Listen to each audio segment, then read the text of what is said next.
मस्त बघा, गरम गरम पिठलं आणि भाकरी असं खायला मिळालं म्हणजे स्वर्गसुख असं म्हणायला काही हरकत नाही. मस्त गुठळ्या असलेलं पिठलं, भाकरी, कांदा आणि तोंड लावणीसाठी पापड. चला तर मग बघूनच तोंडाला पाणी आलं की नाही, चला पटकन रेसिपीला सुरुवात करूया. तर इथं मी 5-6 हिरव्या मिरच्या, 7-8 लसूण पाकळ्या, एक मोठा कांदा, कोथिंबीर आणि 1 वाटी बेसन पीठ घेतलं आहे. चला तर आता फोडणीची तयारी करूया.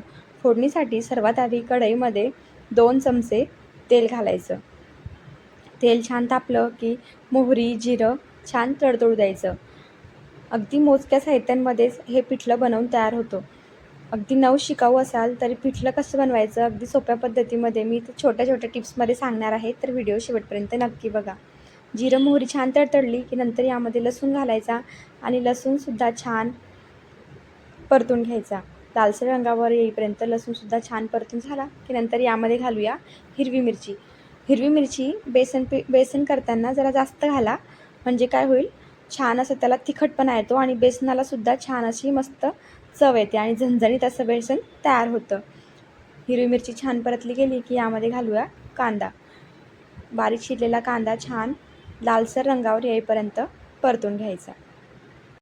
आता इथं मी घेरून बेसन करणार आहे, त्याची रेसिपी शेअर करते आहे. जर तुम्हाला कोरडं बेसन कसं करायचं तव्यावरचं त्याची रेसिपी हवी असेल तर मला कमेंट करा, ती रेसिपीसुद्धा तुमच्यासोबत मी शेअर करेल. तर बघा इथं कांदासुद्धा छान लालसर रंगावर येईपर्यंत परतून झाला आहे. नंतर यामध्ये घालूया हळद. अर्धा चमचा इथं हळद घातली आहे. हळद तेलातच घाला, म्हणजे छान असा कलर येतो आणि चवसुद्धा खूप छान लागते. तर बघा हे काही सेकंद परतून घ्यायचं. तर आता इथं मी 2 ग्लास पाणी घालते आहे. 1 वाटी बेसन पीठ घेतलं होतं, त्यासाठी 2 ग्लास पाणी घालायचं. आता पाण्याला छान इथं उकळी काढून घ्यायची. 2 ग्लास पाणी इथं वापरलं आहे. तर बघा, जर तुम्ही नवशिकाऊ असाल तर बऱ्याचदा बेसन बऱ्याच जणांना घेता येत नाही, तर अशा वेळेस काय करायचं, बेसन आधी पाण्यामध्ये भिजवून घ्यायचं, नंतर ते कढईमध्ये सोडायचं, म्हणजे गुठळ्या होत नाही. आणि जर तुम्हाला बारीक बारीक छान अशा गुठळ्या खायला आवडत असतील तर असं आधी पाणी गरम करून घ्यायचं. छान पाणी उकळलं की नंतर त्यामध्ये थोडं थोडं बेसन पीठ घालत जायचं आणि गुठळ्या मोडत जायच्या. तर बघा, आता ज्याप्रमाणे व्हिडिओमध्ये मी दाखवते तसं करून घ्यायचं. गॅस कमी करायचा पाण्याला उकळी आली की, आणि गुठळ्या मोडत जायच्या. खूप जास्त मोठ्या गुठळ्या पण राहायला नको, नाहीतर त्यामध्ये पीठ पीठ लागतं. तर ह्या सर्व गुठळ्या मोडून घ्यायच्या ज्याप्रमाणे व्हिडिओमध्ये दाखवते आहे. तर बघा हे सारखं हलवत राहायचं आणि गुठळ्या सर्व मोडून घ्यायच्या. आणि बारीक बारीक गुठळ्या राहिल्या तर त्या खायला खूप छान लागतात. तर असं गुठळ्यांचं घेरून बेसन हे तयार होतं. गुठळ्या मोडत असताना गॅसची फ्लेम कमीच ठेवा आणि कमी गॅसवरच या सर्व गुठळ्या मोडून घ्यायच्या. तर बघा हे सारखं हलवत राहायचं आणि इथं बघा बऱ्यापैकी आता इथं सर्व गुठळ्या मी मोडून घेतल्या आहेत. आणि बघा असं आपलं हे बेसन आता तयार होतं आहे.